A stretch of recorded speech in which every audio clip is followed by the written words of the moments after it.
Bismillahirrahmanirrahim. Assalamualaikum warahmatullahi wabarakatuh. Ketemu lagi dengan Ibu dalam pelajaran matematika. Semoga pada hari ini kalian tetap semangat belajarnya, tetap sehat, tetap jaga kesehatannya, tetap jaga protokol kesehatannya. Oke, kita mulai. Untuk pembelajaran kali ini kita akan masuk ke dalam materi bentuk akar. Ini juga sudah kalian pelajari di kelas 9. Tinggal kita pengulangan saja dan memperdalam saja. Semoga kalian masih ingat. Mari kita mulai pembelajarannya. Oke, kita masuk dulu ke pengertian bentuk akar. Bentuk akar adalah akar dari bilangan rasional yang hasilnya merupakan bilangan irasional. Kita sudah bahas di awal apa itu bilangan rasional dan apa itu bilangan irasional.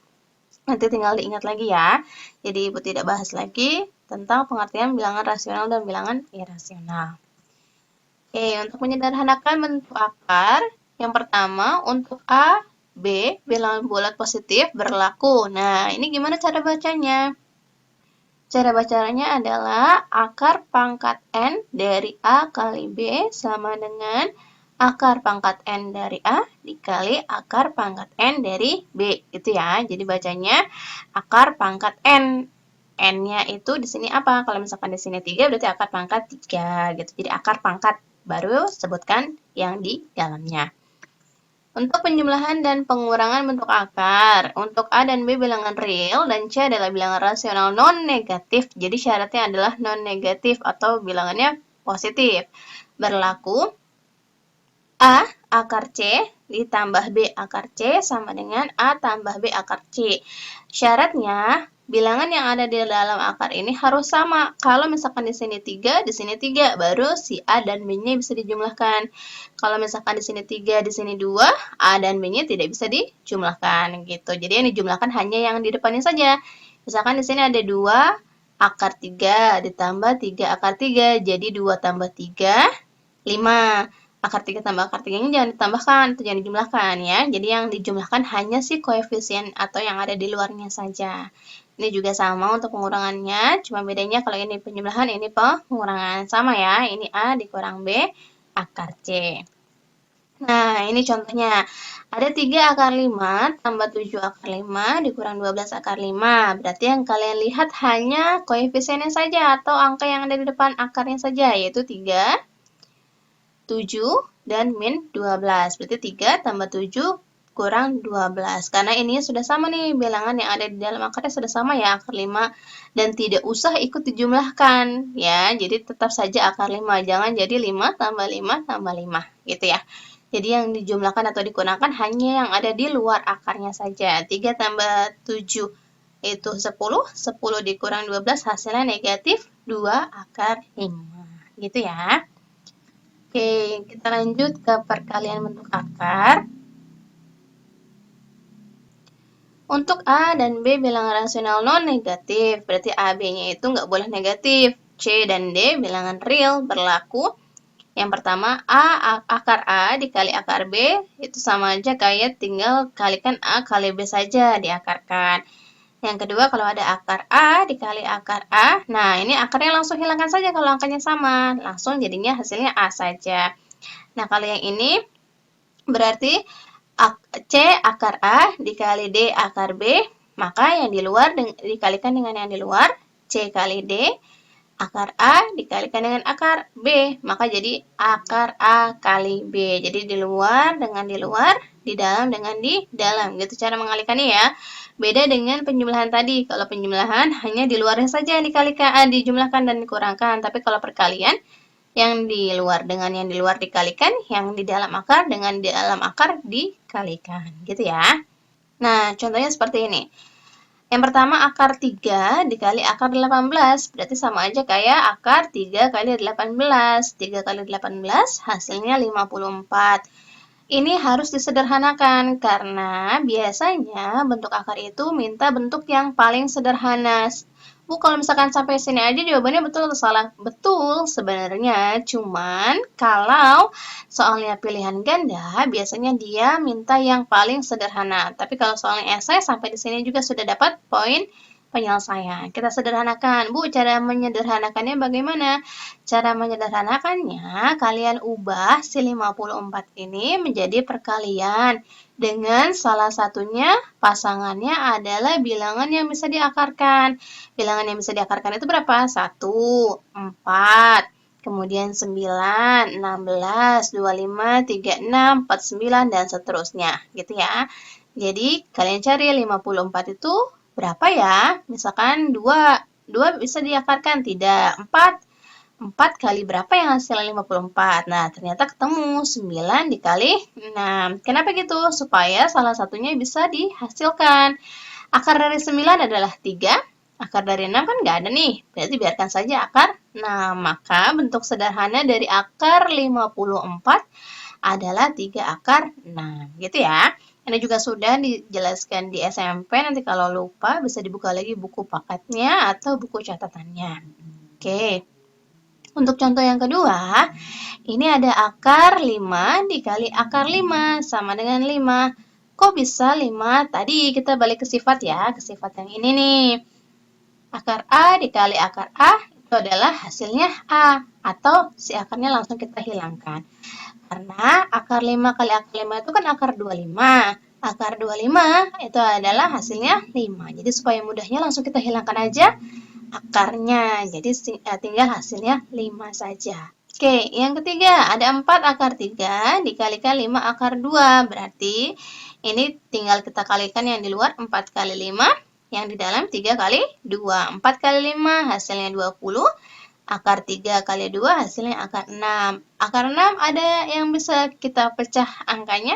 Tidak ada, maka biarkan saja hasilnya 20 akar 6. Gitu ya. Oke. Nah, kita lanjut ke pembagian bentuk akar. Pembagian bentuk akar ini nanti berhubungannya dengan merasionalkan. Ya, kalau misalkan dalam akar sendiri sebenarnya tidak ada pembagian, tapi disebutnya dengan merasionalkan. Oke, untuk A dan B bilangan rasional non-negatif, syaratnya masih tidak boleh negatif, berlaku akar A per akar B. Ini sama aja kayak akar A per B, ya. Ini tinggal digabungkan saja, gitu. Oke, nah ini yang tadi Ibu bilang, merasionalkan penyebut pecahan bentuk akar. Untuk A dan B bilangan rasional non-negatif, jadi kalau misalkan ada akar yang di dalamnya negatif, maka tidak bisa dihasilkan, karena itu masuknya ke dalam bilangan imajiner, ya. Oke, yang pertama akar A itu sekawan dengan akar A, jadi tetap seperti yang ini nanti kita lihat contohnya. Nah, kalau A plus akar B sekawannya dengan plus, sekawannya adalah negatif. Kalau di sininya negatif, maka kalian kalikan sekawannya dengan positif. Jadi lawannya ya, lawannya dari si tanda hubung ini atau tanda operasi ini. Nah, yang ketiga sama, cuma bedanya ini akarnya A-nya ada akarnya, yang ini A-nya tidak ada akarnya. Ini positif, sekawannya dengan negatif. Kalau di sini negatif, maka sekawannya jadi positif. Kita lihat nanti contohnya ya. Ini yang tadi Ibu bilang. Merasionalkan penyebut pecahan bentuk akar. Kalau kalian punya A per akar B, maka kalian kalikan atau kalian rasionalkannya dengan akar B per akar B. Jadinya ini A kali akar B per, ini kan sama nih ya, akar B kali akar B, langsung kita hilangkan akarnya jadi B saja. Bu, ini bisa dihasilkan nggak A dikali akar B? Tidak, karena yang satu tidak ada akarnya, yang satu ada akarnya. Maka ini tidak bisa dihasilkan. Biarkan saja jadi hasilnya A akar B. Atau kita bisa tulis A per B. Kita lihat ya. Ini hasilnya jadi A per B akar B gitu. Jadi kita bisa tulis seperti ini juga boleh, atau boleh menulis seperti ini boleh. Ini dengan ini bentuknya sama ya, cuma penulisannya saja yang berbeda gitu.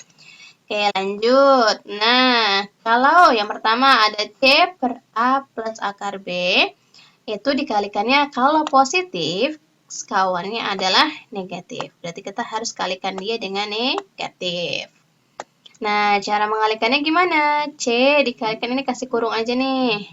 Ya, bentuknya seperti ini ya. C dikalikan A min akar B.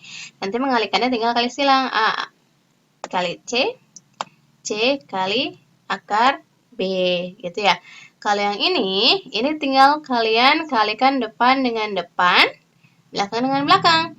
A kali A, hasilnya adalah A kuadrat. Akar B dikalikan dengan akar B, hasilnya B saja, karena akarnya hilang ya. Nah, tandanya gimana Bu? Tandanya adalah negatif. Selalu seperti ini. Kalau dia bentuknya sama persis, A, akar B, cuman tanda operasinya plus dan min. Bu, kalau misalkan plusnya di belakang, sama hasilnya juga ujungnya adalah negatif. Misalkan di sini min, di sini plus, itu sama. Ya, karena perkalian bersifat komutatif. Nah, ini untuk negatifnya. Kalau dalam soalnya negatif, berarti sekawannya adalah positif. Kalian harus kalikan dengan si positifnya. Ya, caranya sama, dikalikan pelangi. Ini C kali A, ini C kali akar B. Ini A kali A kuadrat. Ini akar B kali akar B. Hasilnya B saja. Gitu ya. Nanti kita lihat pengaplikasian dalam soalnya seperti apa. Nah, ini sama ya, cuma bedanya bentuknya ini ada akarnya. Kalau yang tadi kan tidak ada akarnya A-nya ya. Kalau yang ini ada akarnya, gitu. Cara pengerjaannya sama persis dengan yang tadi. Ya, cuma bedanya di sini akar A dikali akar A, hasilnya A saja. Ini akar B sama kayak tadi, dikalikan akar B, hasilnya B saja. Cuma bedanya di sana. Ya, selebihnya sama. Ini juga dikali pelangi. C kali akar B, ini juga sama. C kali akar B positif, sekawannya adalah negatif. Negatif, sekawannya adalah positif. Gitu ya, cara pengerjaannya sama persis, cuma beda bentuk si akarnya saja. Nah, pangkat rasional. Ada A, pangkat 1 per N sama dengan akar pangkat N dari A. Bacanya gitu ya. Nah, ini sebenarnya ada pangkatnya, yaitu berapa? 1. Kalau 1, pangkat itu tidak usah ditulis. Jadi cukup A saja. A pangkat 1. Satunya ini per N. N-nya adanya di luar atau melekat pada akar. Ini A pangkat M per N. M-nya, pembilangnya, itu ada di dalam akar. Bersama dengan bilangan pokok. N-nya, si penyebutnya, itu menempel pada akar. Gitu ya. Nah, contohnya gini, ada 5, pangkat 2 per 3. Maka 2-nya, pembilangnya menempel pada bilangan pokok di dalam akar. Sedangkan 3-nya, itu menempel pada si akarnya. 5 pangkat 2 hasilnya akar pangkat 3 dari 25. Ini juga sama, 3-nya di dalam, 5-nya menempel pada akar. Nah, lalu kalau negatif gimana Bu? Kita balik ke pertemuan sebelumnya, yaitu pangkat negatif. Kalau ada pangkat negatif, itu bentuknya diubah ke dalam 1 per atau bentuk pecahan. Supaya dia berubah jadi positif. Nih ya, positif kan? Gitu. Ini juga sama, pangkatnya negatif. Supaya positif, dia bentuknya jadi 1 per. Ya. Sama caranya kayak tadi, cuma bedanya kalau tadi kan akar pangkat 3 dari 5 pangkat 2-nya di atas. Sekarang dia jadi penyebut suatu pecahan, karena dia di sininya adalah negatif.